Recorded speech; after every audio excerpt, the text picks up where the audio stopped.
एक छोटे से गांव में एक बूढ़ी माँ रहती थी।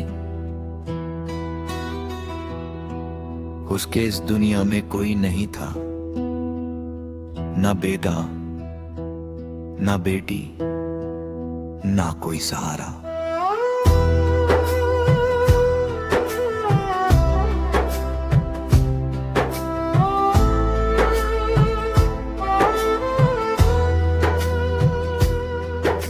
वो दिन भर लोगों के घरों में काम करती और शाम को अपने छोटे से टूटे घर में आकर खाटू श्याम जी का नाम जपती।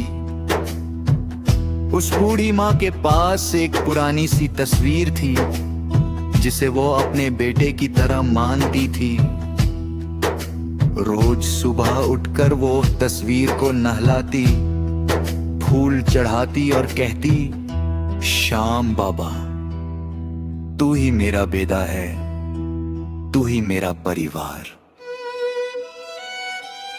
गांव वाले उसका मजाक उड़ाते। कोई कहता, तस्वीर कभी किसी की मदद नहीं करती। कोई कहता, बुढ़िया पागल हो गई है। लेकिन बूढ़ी माँ का विश्वास कभी नहीं टूटा। एक साल गांव में भयंकर सूखा पड़ गया। खाने के लिए अनाज नहीं बचा। बूढ़ी माँ के पास तो पहले ही कुछ नहीं था। कई दिन तक उसने सिर्फ पानी पीकर गुजारा किया। एक रात भूख से तड़पते हुए वो रोने लगी। श्याम बाबा, आज तेरी माँ भूखी सोएगी क्या? रोते रोते उसकी आंख लग गई। आधी रात को किसी ने दरवाजा खटक गया। माँ, दरवाजा खोलो। बूढ़ी माँ ने दरवाजा खोला तो देखा एक सुंदर सांवला युवक खड़ा था। सिर पर पगड़ी, चेहरे पर मुस्कान और हाथ में भोजन से भरी टोकरी। उस युवक ने कहा, मां, मैं रास्ता भटक गया हूं, क्या आज रात मुझे यहां रहने दोगी? बूढ़ी मां बोली, बेटा, मेरे पास देने को कुछ नहीं है।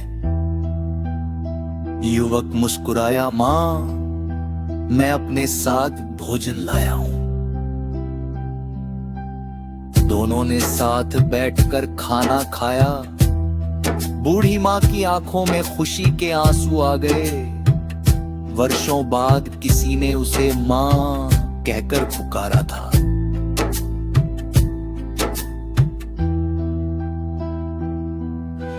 सुबह जब बूढ़ी माँ उठी तो युवक वहां नहीं था, लेकिन घर अनाज, कपड़ों और पैसों से भरा पड़ा था।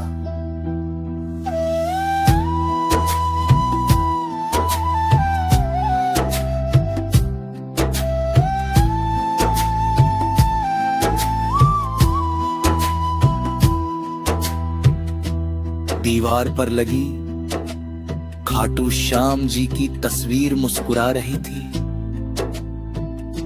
बूढ़ी माँ समझ गई, रात को स्वयं श्याम बाबा उसके घर आए थे। उस दिन के बाद बूढ़ी माँ की जिंदगी बदल गई। अब गांव वाले भी उसकी श्रद्धा को प्रणाम करने लगे। कहते हैं, जो सच्चे मन से खाटू श्याम जी को पुकारता है, बाबा है, किसी न किसी रूप में उसकी मदद जरूर करते हैं।